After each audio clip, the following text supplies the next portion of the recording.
Hello, welcome to Đồng Nai Radio and Television Station. Here come the latest updates. On the 8th of March, Department of Veterans Communication of 304 Division in Đồng Nai held a traditional meeting on the occasions of the 70th anniversary of the division's founding, the 10th of March 1950 to the 10th of March 2020. Right from its inception in 1950, the fiercest period of the resistance war against France, the 304 Division participated in major battles. Typically, the victory of the Battle of Điện Biên Phủ in 1954, the division participated in the resistance war against the U.S. and were present in obvious areas and battlefields such as the United Army Compact in Vay Village 1968 and the Battle of Khe Sanh 1968, creating a brilliant milestone in the process of fighting and winning of the division. Important victories contributed to the strategic decision in the Central Highland Campaign, destroying the enemy in Huế, Đà Nẵng, Quảng Trị, and proceeding to the historic Ho Chi Minh Campaign, together with the army and the people liberating the South and unifying the country. After the battles, more than 10,000 cadets and soldiers of the division died, continuing that tradition. After 7 years of establishment, more than 100 members of Department of Veterans Communication of 304 Division in Đồng Nai continue to contribute their efforts in the construction and development of the locality and join hands to support the poor, helping students be able to go to school, building civilized and safe urban areas.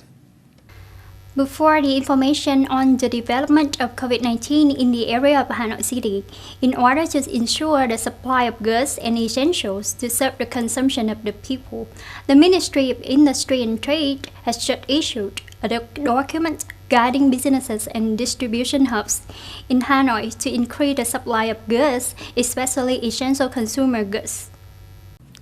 On request, businesses need to have a plan to regulate the source of goods for suppliers from points of sale outside Hanoi to increase supply to the city.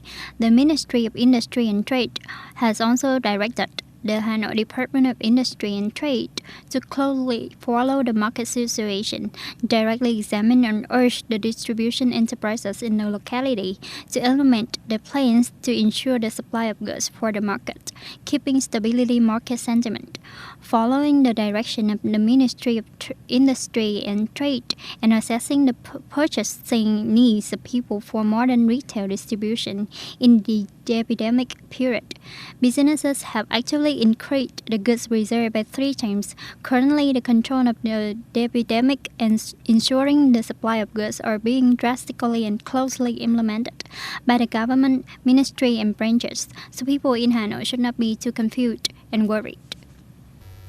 By 7:30 a.m., the 9th of March, COVID-19 caused 3,829 deaths and 109,764 deaths in 99 countries and territories. In particular, the National Health Commission of China announced that on March the 8th, in mainland China, there were 40 new infections. There are 44 cases recorded a day before. Italy is the most affected country by the epidemic after China, when yesterday that toll hit a record high.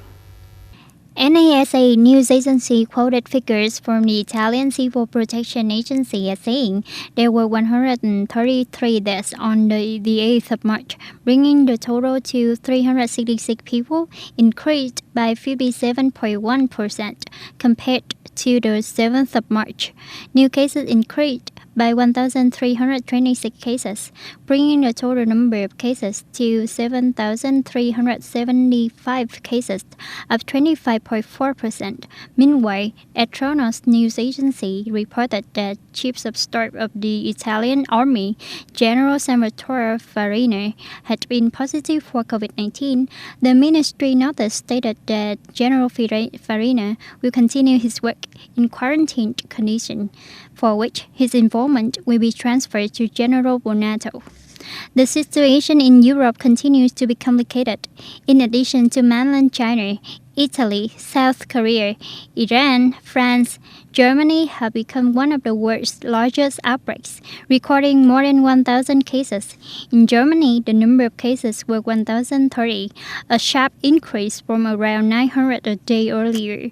French health officials also reported the number of cases were 1,126, while by the 7th of March it was 949. On the same day, the Organization Development Council sent an email stating that the European Council in Brussels had detected a second case of COVID-19 infection, and 46 employees were urged to stay home to follow health monitoring. On the morning of September 9th, Saudi States, a news agency, quoted the Ministry of Interiors as saying that Riyadh has suspended the travel of its citizens to 9 countries: the United Arab Emirates, Kuwait, Bahrain, Lebanon, Syria, South Korea, Egypt, Italy, and Iraq. Saudi Arabia also stopped granting entry permits to its citizens or anyone who has stayed in those 9 countries for the past 14 days. In addition, all flights and maritime vessels between Saudi Arabia and these countries are also suspended, excluding evacuations and trade. That's all the news for today. Thank you for watching and goodbye for now.